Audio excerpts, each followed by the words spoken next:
دو قسم خلق زمونږ په معاشره کې پیدا کیږي. د یو قسم خلکو چې پلار مړ شي نو لږ لږ ځمکه خرڅي او ډمې راولي او مجلسونه کوي او هغه خلک زمونږ ډېر خوښي.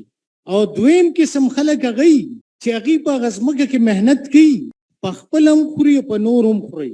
دغې ته نر وي او د بل ته دله وي. ټیک شو؟ ورېږه خبرې ته راځي. منرل ریسورسز هم ستا جایداد دی.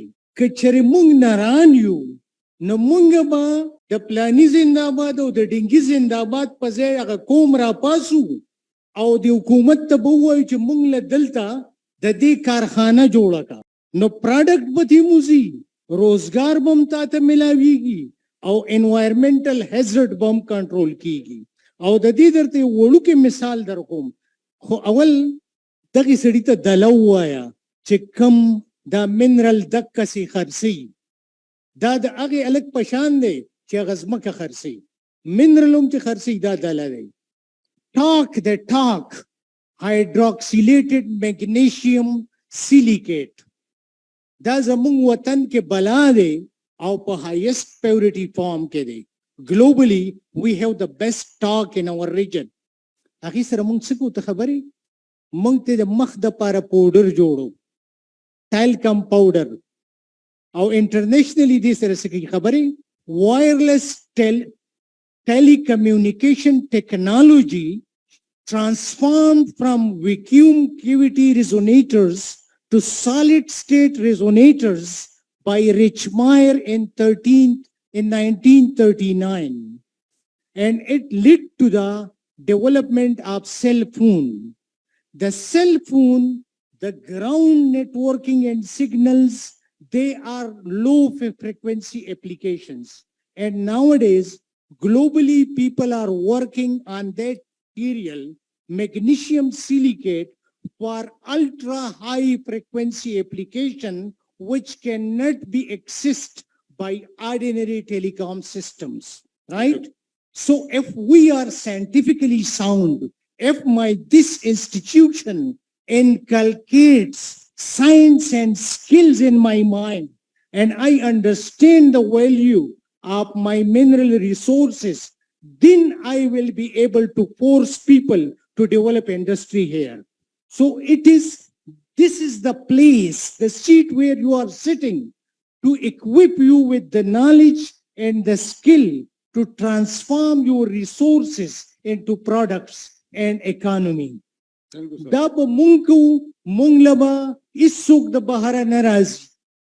Munga bara pasu, munga bara vixigu, आइंदा इलेक्शन की च वोट वर्के अगर कोम दा पैसला के चमा सर दा मिनरल दे दे न दा जासीस जुड़ीगी दे कारखाना कराला जोड़ावे टिक द गनी खपल कार कवाय तासो गोरे जोड़ो इधर लकाना जी प्लीज माय दासी चलले छे जर्मनियानो ता पतावा, इटालियंस ता पतावा, ऑस्ट्रेलियंस ता पतावा, हिंदुस्तानियानो ता पतावा چې پاکستان کې به بجلی کمیږي نو چې ستاسو لوډ شیډینګ شروع شو نو سولر پینل یې درله راولېږلي.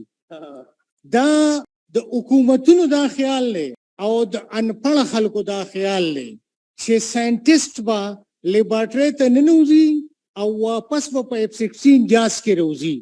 د ساینس ته چاته ووایه چې زه ساینټیسټ یم نو هغه به درنه لومبۍ تپوس دا کوي انپړه سړی چې ته جاز جوړولی شي او که اټم بم جوړولی شي. زمونږ ساینس دې ته وایي. اوس درته زه وایم چې جرمنیانو، ایټالینز، آسټریلین 100 کاله محنت وکړو نو هغې خپلې ادارې دې ځای ته ورسولې چې انډسټریالیسټ یې امپریس کړو. نو انډسټریالیسټ پکې انویسټمنټ وکړو نو تاله پروډکټ راویستو. دا نن چې کومه کلاس روم دی دلته دې کې زما او ستا د یو ټکي کنټریبیوشن نشته. دا کارپټ هم د باره راغلی دی، دا سکرین هم بارنی دی، دا پکې هم بارنی دی، او چې د مایک سیسټم هم بارنی دی.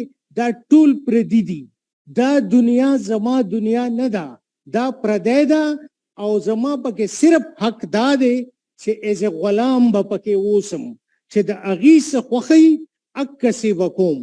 اوس تا ته وایم که ته څه بانې دنیا خپلول غواړې چې سبا دی د دنیا زمای نو نن چې څنګه سولر پینل دی سبا د electrocaloric material دی.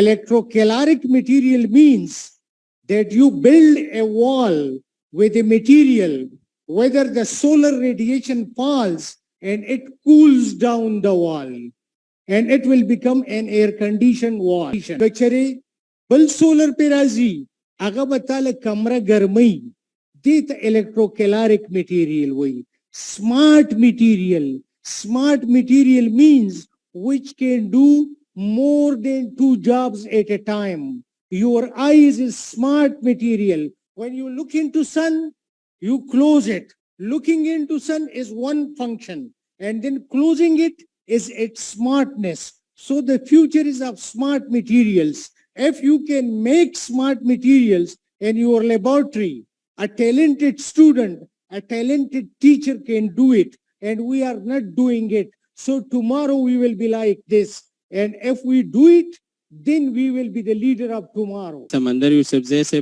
वले बेजाया हसरत होयवे मत होयवे दनन नफस कसोक ओबत होयवे मत होयवे. د یاسین صاحب نامه دا پښتنه ده چې زمونږه خلک چې دی دا په ساينټیفیک ټرم باندې ډیر نه پوهیږي او دا ریسورسز او دا د دې ایجوکیټ کول دا به څنګه ایجوکیټډ شي چې خلک خپل ریسورسز وپیژني هغې استعمال وپیژني او د هغې اهمیت وپیژني.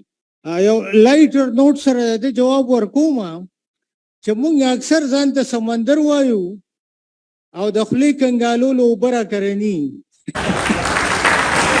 نو دا د پښتنو هغه سوچ دی چې موږ سوچونه ډېر لوی کوو خو عملاً موږ هغسې نه یو.